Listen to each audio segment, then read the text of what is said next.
बिस्मिल्लाहिर्रहमानिर्रहीम। अस्सलाम वालेकुम dear students, welcome to course Adex. मैं हूं आपका इंस्ट्रक्टर मोहम्मद सलमान और आज हम इंशाल्लाह कम्युनिकेशन डिवाइसेस के बारे में पढ़ेंगे। Communication devices actually hardware devices होते हैं जो कि अक्सर एक नेटवर्क में लगे होते हैं जिसके ज़रिए हम डेटा को मुख्तलिफ डिवाइसेस तक ट्रांसफ़र करते हैं। सेंडर और रिसीवर अगर आपस में एक दूसरे के साथ एक नेटवर्क के थ्रू कम्युनिकेशन करना चाहते हैं तो बीच में हम एक हार्डवेयर डिवाइस लगाते हैं। मिसाल के तौर पर यहाँ पे कुछ 5-10 कंप्यूटर्स हैं। हम आपस में 5-10 कंप्यूटर्स को कनेक्ट करना चाहते हैं तो बीच में हम एक डिवाइस, एक स्विच लगाते हैं। तो स्विच के ज़रिए वो सारे डिवाइस आपस में एक दूसरे के साथ कम्युनिकेशन कर सकते हैं। मुख्तलिफ किस्म के हार्डवेयर डिवाइसेस हैं कि जिसमें सबसे पहले आता है repeater, hub, switch, bridge, router, gateway, firewall, मुख्तलिफ किस्म के डिवाइसेस हैं। अब आपके फर्स्ट ईयर के कोर्स में इनमें से कुछ डिवाइसेस हैं जो कि इंक्लूड हैं, तो हम सिर्फ वही डिवाइसेस के बारे में पढ़ेंगे। इनमें सबसे पहले आता है switch. Switch works on data link layer. इंशाल्लाह आगे जाके हम OSI मॉडल के बारे में पढ़ेंगे। तो OSI मॉडल में एक लेयर है डेटा लिंक लेयर। तो switch works on data link layer. यहाँ तक फिलहाल इतना याद रखें, जब हम डेटा लिंक लेयर की तरफ आएंगे तो वहाँ पे आपको पता चल जाएगा कि डेटा लिंक लेयर में असल में होता क्या है और वहाँ पे स्विच क्यों काम करता है। इसके अलावा जब आप एक सेम नेटवर्क बनाना चाहते हैं वहाँ पे हम इस्तेमाल करते हैं स्विच। स्विच के जरिए हम सेम नेटवर्क को आपस में कनेक्ट करते हैं। मिसाल के तौर पर स्विच, उनकी अपनी एक IP एड्रेस होगी तो उनके साथ जितने भी डिवाइसेस कनेक्ट है उन सब की नेटवर्क ID सेम होगी। तो हम कहते हैं कि स्विच एक सेम नेटवर्क को आपस में कनेक्ट करने के लिए इस्तेमाल होता है। Switch forward and filter the data packet. इसका मतलब ये है कि लेट सपोज एक स्विच है, उसके साथ 5 कंप्यूटर्स कनेक्ट हैं। अगर कंप्यूटर 1 कंप्यूटर 3 के साथ कम्युनिकेशन करना चाहता है तो स्विच 1 नंबर डिवाइस स्विच को मैसेज सेंड कर देगा। अब स्विच ये देखेगा कि मेरे किस पोर्ट पे कंप्यूटर 3 मौजूद है, तो वो क्या करेगा, बाकी को मैसेज नहीं सेंड होगा। तो इसने फिल्टर लगा लिया और सिर्फ 3 को ही मैसेज भेजेगा, तो ये फॉरवर्ड हो गया। अब एक आसान सा एग्जांपल देखें। मिसाल के तौर पर एक स्विच है, उसके साथ कनेक्ट है A, B, C, D और E। A want to send a message to D। अगर ये स्विच की जगह हब होता तो हब के पास एज सच कोई मैकेनिज्म नहीं था कि वो डेटा को फिल्टर कर सके। हब ब्रॉडकास्ट करता इस मैसेज को, लेकिन स्विच में ये कैपेबिलिटी है कि उसको पता होता है, उस स्विच के पास एक टेबल होता है जिसको हम कहते हैं CAM table, content access memory. वो उस टेबल में देखेगा कि मेरे किस पोर्ट पे कौन सा कंप्यूटर है।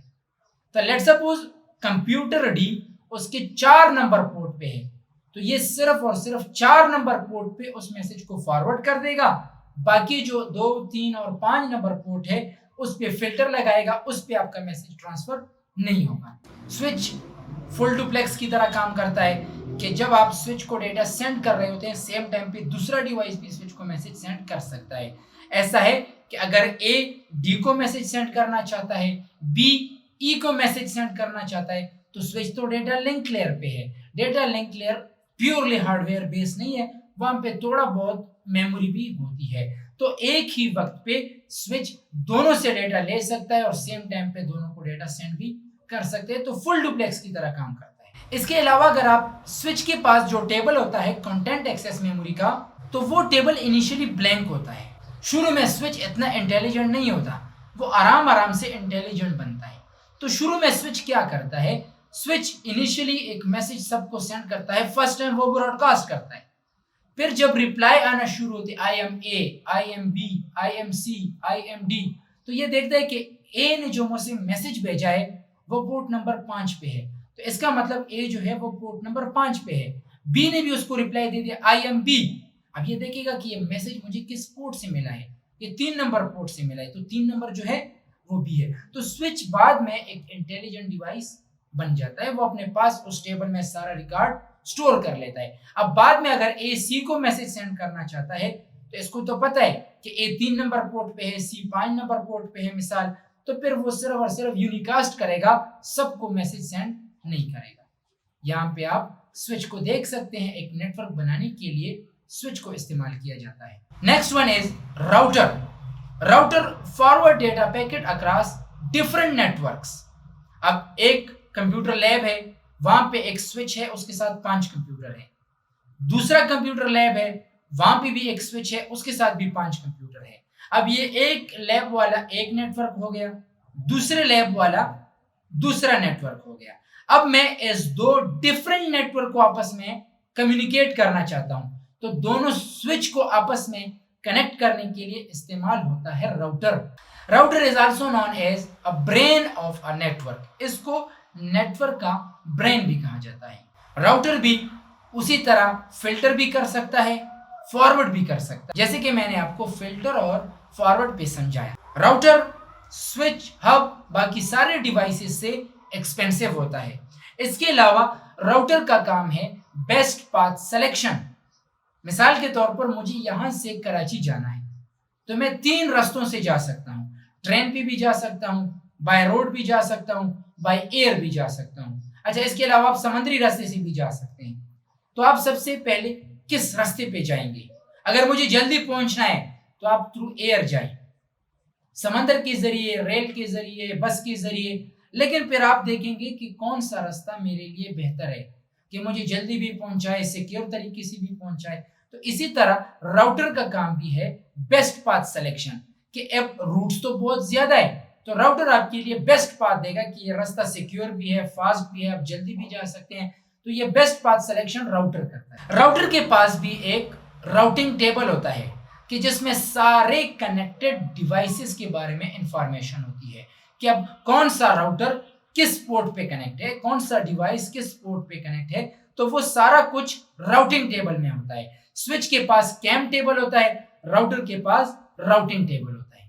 बेसिकली राउटर में हमारे पास 2 या 4 या ज्यादा से ज्यादा इसमें 8 पोर्ट्स होते हैं। यहाँ पे आप देख सकते हैं एक स्विच है, उसके साथ कुछ कंप्यूटर्स हैं, एक दूसरा स्विच है, उसके साथ कुछ कंप्यूटर्स हैं। तो राउटर 2 डिफरेंट नेटवर्क को आपस में कनेक्ट करता है। इसके अलावा है गेटवे। तो गेटवे 2 सिमिलर नेटवर्क को आपस में कनेक्ट करता है। तो सिमिलर नेटवर्क से ये मुराद है, मिसाल के तौर पर आपके पास है एक जोंग का नेटवर्क, एक टेलीनॉर का नेटवर्क। तो दोनों नेटवर्क आपस में एक दूसरे से मुख्तलिफ हैं। तो अब अगर एक जोंग का बंदा एक टेलीनॉर के बंदे के साथ कम्युनिकेशन करना चाहता है, तो ये 2 डिसिमिलर नेटवर्क है, तो ये गेटवे के जरिए आपस में कम्युनिकेशन कर सकते हैं। गेटवे एक्चुअली एग्जैक्ट पॉइंट और एंट्री पॉइंट को कहा जाता है, या हम ये भी कह सकते हैं the boundary of a network is called gateway. अब अगर लेट्स सपोज आप पेशावर से कराची में किसी के साथ कम्युनिकेशन करना चाहते हैं, तो आप पे चार्जेस एक तरह आएंगे। लेकिन अगर आप पाकिस्तान से, पेशावर से अफगानिस्तान में जलालाबाद में किसी शहर में आप या काबुल वगैरह में कम्युनिकेशन करना चाहते हैं, तो आप पे चार्जेस ज्यादा आएंगे। क्यों? इसकी अपनी कुछ लिमिटेशन होती है, अपनी कुछ बाउंड्रीज होती हैं। जब आप उस बाउंड्री से बाहर निकलते हैं तो चार्जेस किसी और तरीके से आते हैं। तो यहाँ पे भी एक्चुअली गेटवे का इस्तेमाल होता है। यहाँ पे आप गेटवे को भी देख सकते हैं। लेट्स सपोज 2 सर्वर्स हैं, हर एक सर्वर के साथ अपने कुछ कंप्यूटर्स कनेक्ट हैं। अब हर एक सर्वर का एक एंट्री पॉइंट होगा। तो अगर लेट्स सपोज कंप्यूटर ए ने कुछ रिक्वेस्ट किया है अपने नेटवर्क को, अब वो नेटवर्क अपने ही सर्वर के साथ कनेक्ट है, तो अपने ही सर्वर से वो पूछेगा कि यार मेरे क्लाइंट ए ने रिक्वेस्ट किया है, तो वो सर्वर उसको अगर वो सर्विसेज दे सकता है तो ठीक है।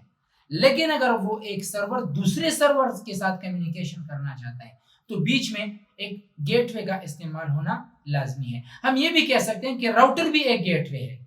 2 स्विचेस के दरमियान राउटर एक गेटवे है। बस इतना याद रखें कि गेटवे एक एग्जैक्ट पॉइंट और एंट्री पॉइंट है, जहां से ट्रैफिक अंदर आता है या जहां से ट्रैफिक बाहर जाता है।